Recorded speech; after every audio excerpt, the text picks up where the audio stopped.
मैं तो ढूंढत ढोलूं है सतगुरु प्यारे की नगरिया। मैं तो ढूंढत ढोलूं है सतगुरु प्यारे की नगरिया। प्यारे की नगरिया सतगुरु प्यारे की नगरिया। मैं तो ढूंढत डोलूं है सतगुरु प्यारे की नगरिया।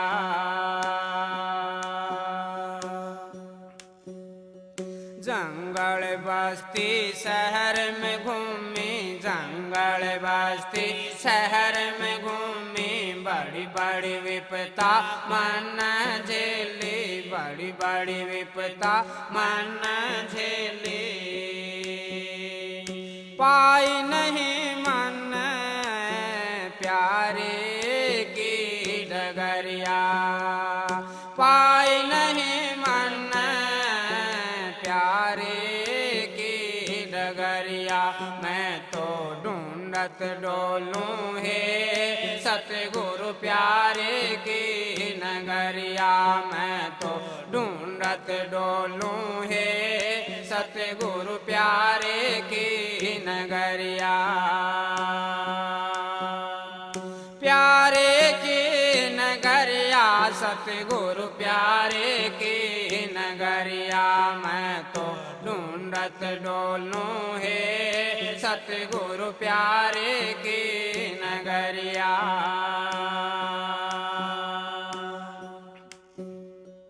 पाँच पच्चीस न ऐसी बकाई, पाँच पच्चीस न ऐसी बकाई, देख जकोल इत ऊत डिगाई, देख जकोल इत ऊत डिगाई। मैं तो खाली रह गई है पढ़ के भूल भरमिया। मैं तो खाली रह गई है पढ़ के भूल भरमिया। मैं तो ढूंढत डोलूं है सतगुरु प्यारे की नगरिया। मैं तो ढूंढत डोलूं है सतगुरु प्यारे की नगरिया। प्यारे की नगरिया सतगुरु प्यारे की नगरिया। मैं तो ढूंढत डोलूं है सतगुरु प्यारे की नगरिया।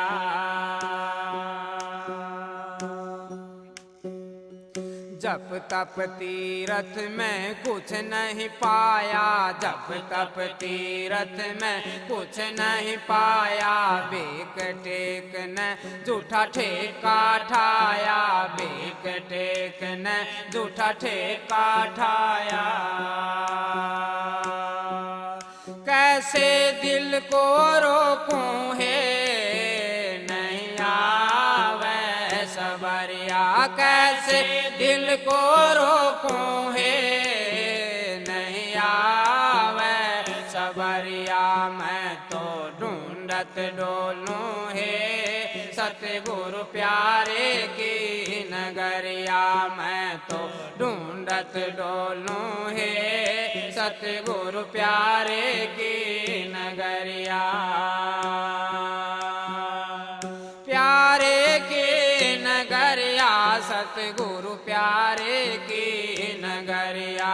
मैं तो ढूंढत डोलूं है सतगुरु प्यारे की नगरिया।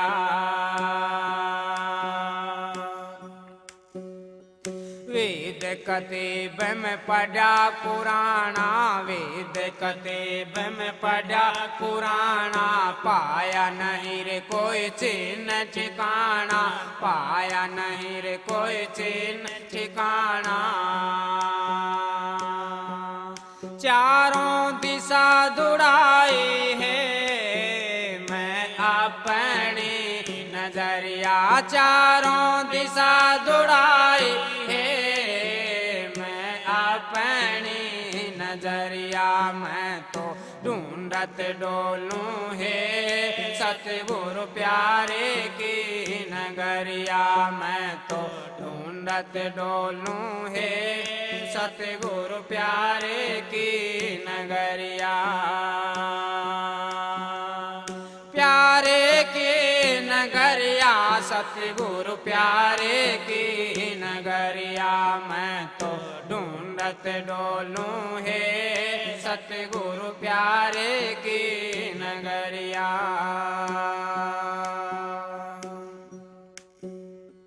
चलती चलती दिनोद में आई चलती चलती दिनोद में आई सतगुरु तारा चंद की हुई शरणाई सतगुरु तारा चंद की हुई शरणाई उनसे कंवर न पाई है निज घर की खबरिया उनसे कंवर न पाई है निज घर की खबरिया मैं तो ढूंढत डोलूं है सतगुरु प्यारे की नगरिया मैं तो ढूंढत डोलूं है सतगुरु प्यारे की नगरिया प्यारे की नगरिया सतगुरु प्यारे की नगरिया मैं तो ढूंढत डोलूं है सतगुरु प्यारे की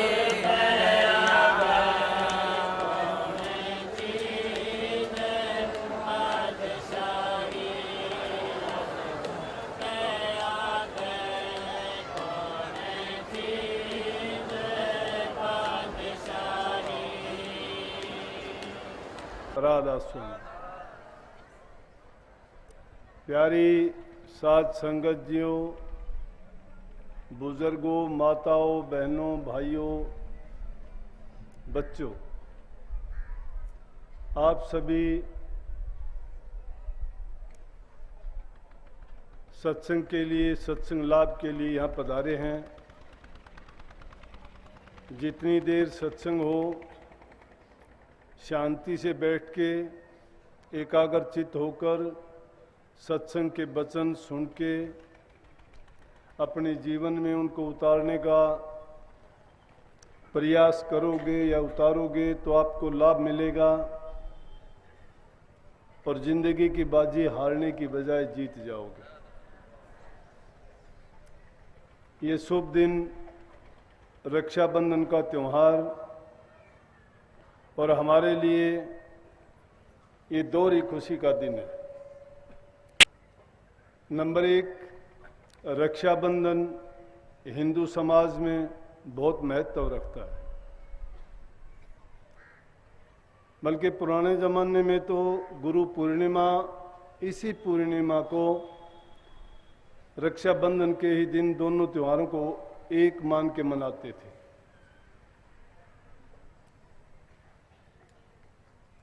लेकिन पुरानी मर्यादाओं के अनुसार तो इस त्योहार का महत्व था कि जब भी यज्ञ होते थे,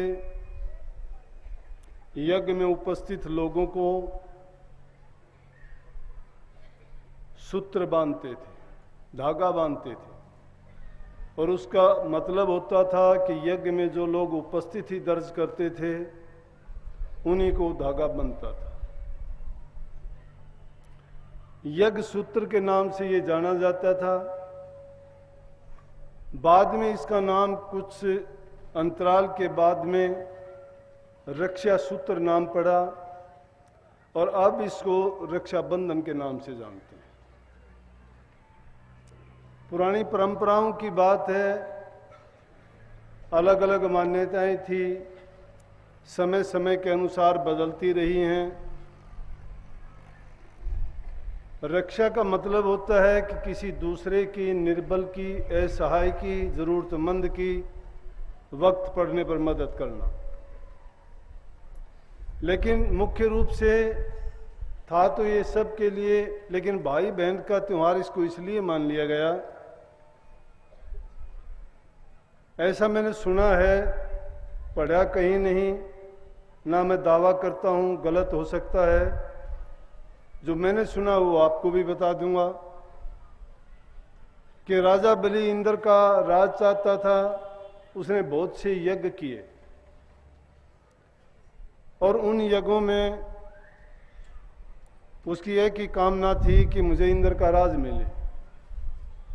यज्ञ के समय जो भी पंडित याचक उनके दर पे आता था, उनको यथाशक्ति दान करता था। तो कहते हैं 100 यज्ञ जब पूरे हो गए और 101वां यज्ञ पूरा होने वाला था और उस यज्ञ की पूरी तैयारी कर ली गई, तो इंद्र महाराज विष्णु भगवान के पास पहुंचे और कहने लगे कि मृत्युलोक में राजा बलि है जो मेरा राज लेना चाहता है। वो यज्ञ करता है, दान पुण्य करता है और 101वीं यज्ञ अगर उसने पूरी कर ली तो उसमें कामयाब भी हो जाएगा। लेकिन जब जब भी इन देवताओं पर राक्षसों का प्रकोप उतरा है या जब भी कोई उनको इस प्रकार की जरूरत पड़ी है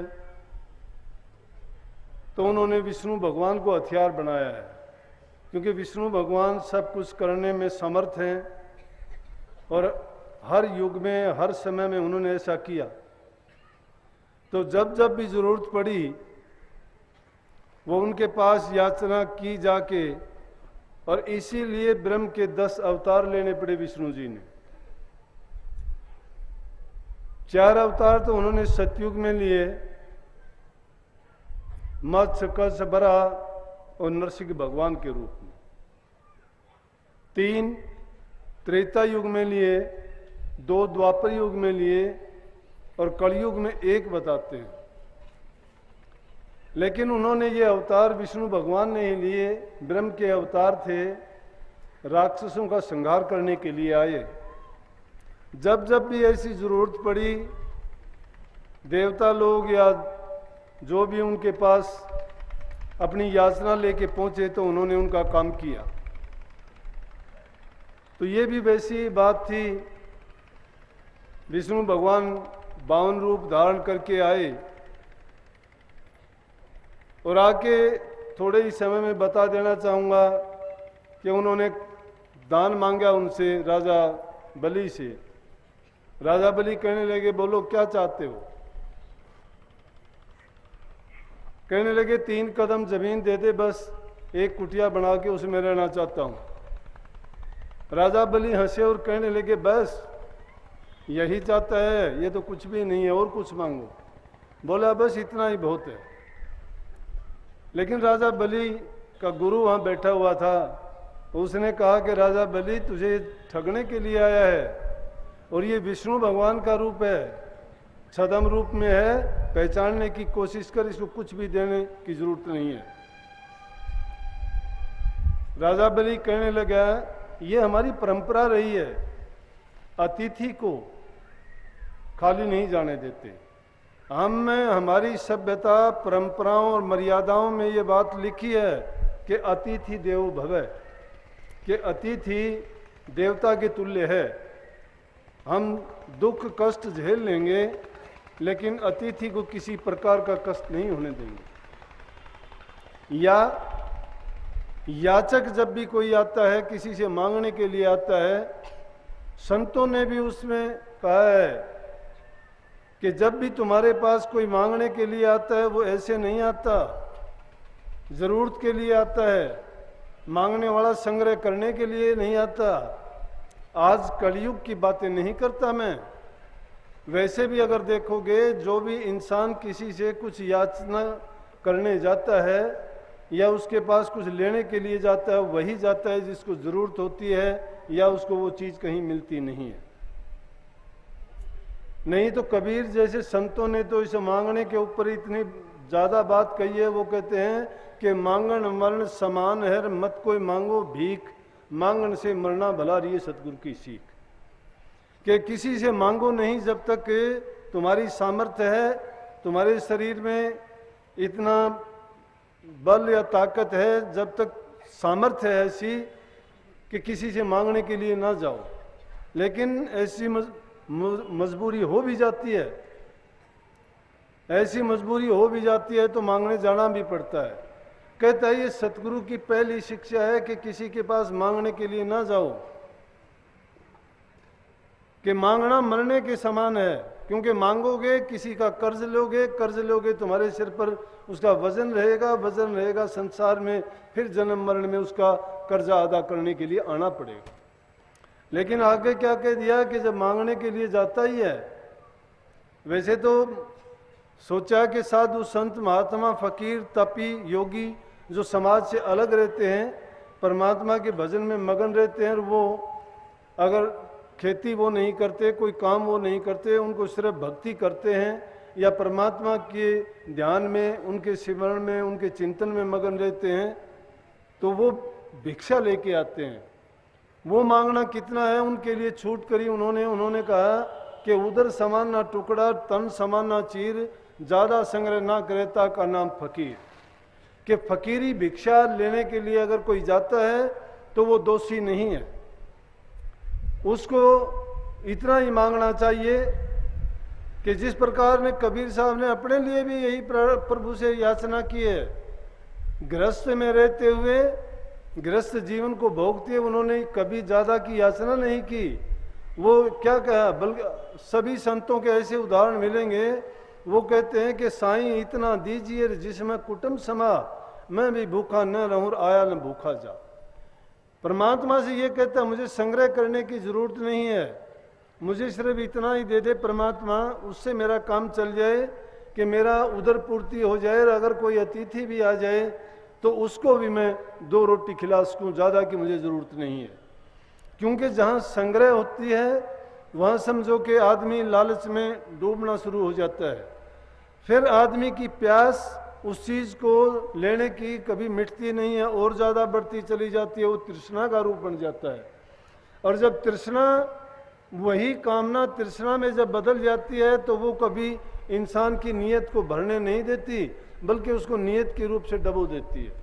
लेकिन आगे इसी लाइन में क्या कहा कि कहता है कि मांगने के लिए जब जाता है इंसान, जब मर जाता है। किस तरह से मर जाता है? मन से मर जाता है, तन से मर जाता है, कर्म से मर जाता है। कर्म वो कर नहीं सकता, मन उसका ना मानते हुए भी उसको मजबूर होता है, और मांगने के लिए उसके दूसरा उसके पास कोई काम नहीं रह जाता। वो तीनों प्रकार से मरने के पश्चात ही किसी के पास मांगने जाता है। कहा कि मांगन गए सो मर गए, और मर के मांगन जा, उससे पहले वो मरे जो हुंदे कह देना। जो आदमी मांगने के लिए जाता है, मर के मांगने के लिए जाता है। लेकिन राजा बलि का नियम था कि यज्ञ के समय अगर कोई ब्राह्मण मेरे द्वार पे आएगा उसको खाली नहीं जाने दूंगा। उसका गुरु कहता है, इसीलिए कही कि गुरु के वचन को कभी तोड़ना नहीं चाहिए।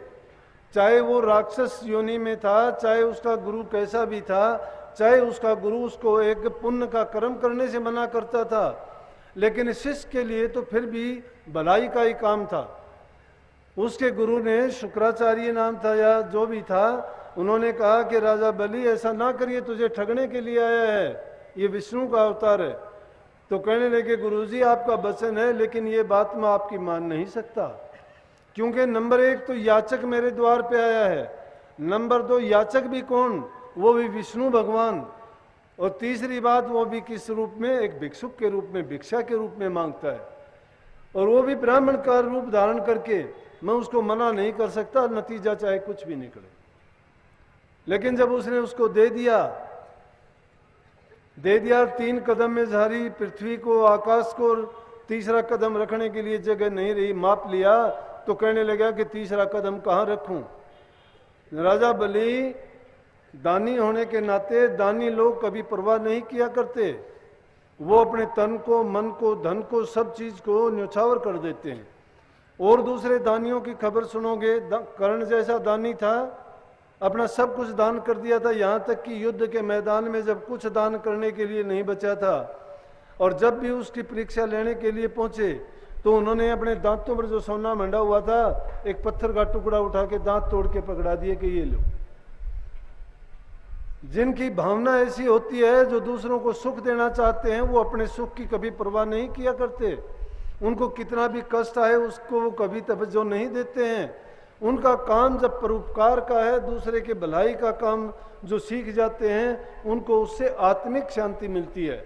और वही आत्मिक शांति इंसान के लिए संतोष का कवच है। जब तक इंसान को संतोष नहीं आता है, मन में शांति नहीं है, तो उसका जीवन बर्बाद है। अब जिंदगी की बाजी है क्या? लेकिन बात तो ये रक्षाबंधन पे चली हुई थी, मैं उसी बात की ओर आपका ध्यान ले जाना चाहता हूँ। उसने कहा राजा बलि ने कि चलो, अगर मैं ये तो आपको दान में देता हूँ, और उसने उसकी छाती पर पार रख के कह दिया कि जाओ पाताल का राज कर। बोला कि आपको वहां रहना पड़ेगा, वचन दो। जब वचन दिया, विष्णु भगवान ने कहा कि ठीक है, मैं भी तुम्हारे साथ रहूंगा। तो उनका पहरेदार बन के रहा। लक्ष्मी जी को जब पता चला कि तेरे पति के साथ तो ये घटना घटित हो चुकी है, तब वो राखी लेके गई है, और उसने राजा बलि को बांध के जब अपनी रक्षा के लिए कहा है, कहने लगी कि मेरी रक्षा करो, ये मेरा पति है, आपने जो दरबान रखा हुआ है इसकी गलती थी, उसको क्षमा करो, और मेरी रक्षा, ये जो रक्षा सूत्र है, ये मैं आपको बांध के और अपनी रक्षा के लिए, अपने सुख सुहाग के लिए आपसे भीख मांगती हूँ। तब राजा बलि ने कहा कि मैंने जो इनसे वचन लिया था, उस वचन को मैं तोड़ता हूँ। जब विष्णु भगवान को छोड़ा गया तो वहां पहुंचे। इसलिए बात तो ये थी, ये रक्षा सूत्र, ये रक्षा बंधन, ये यज्ञ सूत्र, जो भी इस नाम से आपको पुकारो, बहन भाई को ही नहीं, बहन के लिए तो इसका प्रतीक ये है कि बहनों को स्त्री जाति होने के नाते भाइयों की जरूरत एक समय समय पर नहीं, कई जन्मों तक पड़ती रहती है। क्योंकि भाई और बहन का प्यार हमारे समाज में सबसे उत्तम, सबसे पवित्र और सबसे बड़ा माना गया है। और बहन की रक्षा करने के लिए भाई भी इसी प्रकार, जैसे बताया था अभी, कि वो अपने धन की, मन की, तन की, किसी चीज की परवाह किए बिना अपनी बहन के लिए अपने जीवन का बलिदान तक दे सकते हैं। तो उस रक्षा सूत्र का, रक्षा बंधन का मतलब तो ये था कि आदमी अपने खुद, चाहे उसको कितनी परेशानी, कष्ट आए, दुख आए, और जिसने उससे अपनी रक्षा के लिए याचना की है, उसकी वो जरूर सुनते हैं। अब इसको किसी भी रूप में मानो, मर्यादाएं टूटती जा रही हैं, लोग भुलाते जा रहे हैं, सब हमारे रिश्तों पर रिश्ते सारे धूमिल पड़ते जा रहे हैं। ऐसा क्यों है कि इंसान संसार के इस चकाचौंध में, माया और मन के खेल में ऐसा फंसता गया कि इसको इन चीजों की परवाह ही नहीं रही, फुर्सत ही नहीं है उसमें। चाहे तो हम ये कलयुग का, ज्यादा यूं कहो कि कलयुग का अंत आता जा रहा है। हमारे शास्त्रों में देखो, महापुरुषों के वचनों को देखो, उन्होंने समय को, काल को वर्गीकृत किया है 4 युगों में। और वो युग थे, 3 युग जो पीछे बीत चुके, उनके बारे में हम ज्यादा नहीं जान सकते, ना कह सकते हैं। लेकिन उन युगों का क्या था कि जो महापुरुषों ने वर्णन किए हैं, महापुरुष उस समय में हो गुजरे हैं, अगर उनके इतिहास को पढ़ के देखा जाए और आज उनसे तुलना की जाए, तो उनका जीवन एक आदर्श था। उस जमाने के जितने भी काम होते थे, जितने भी मर्यादाएं थी, उनका आज एक भी नमूना नहीं रहा है। सिर्फ उनके नाम तो हैं अब भी। त्रेता युग में जो प्रजा थी, राजा था, राजा प्रजा के, पति पत्नी के, भाई बहन के, स्त्री पति के, पुत्र पिता के, जितने नाते थे, हमारे रामायण जैसे ग्रंथ में लिखे गए हैं। त्रेता युग की पूरी कहानी उसमें दर्ज है।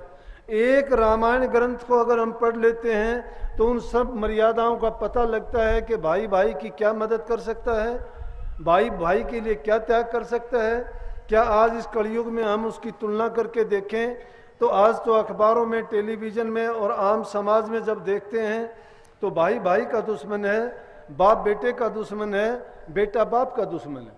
और ऐसी ऐसी घटनाएं सामने आती हैं, कहीं बाप अपने पुत्रों पर तेजाब छिड़क के उनको मार देना चाहता है, तो कहीं बेटा अपने पिताओं को तेज धार के हथियारों से काट देना चाहता है। रोज रोज की कहानियां हैं। क्यों ऐसा हो रहा है? अरे सब कार्रवाई उसी तरह से होती दिखाई दे रही है। यहाँ भी तुम देखते हो लोगों की कोई कमी नहीं है। आप लोग सभी सत्संग सुन के जाते हो, अच्छे वचन कितने आपके सुधार के लिए, आपके जीवन को बनाने के लिए, उन मर्यादाओं को कायम रखने के लिए कही जाती हैं। धर्म इंसान को सिखाता क्या है? धर्म इंसान को ये सिखाता है कि मूल रूप से इंसान इंसान बने, क्योंकि हम इंसानियत से ही इतने गिर चुके हैं कि वो इंसानियत की सारी मर्यादाएं हमने तोड़ दी हैं।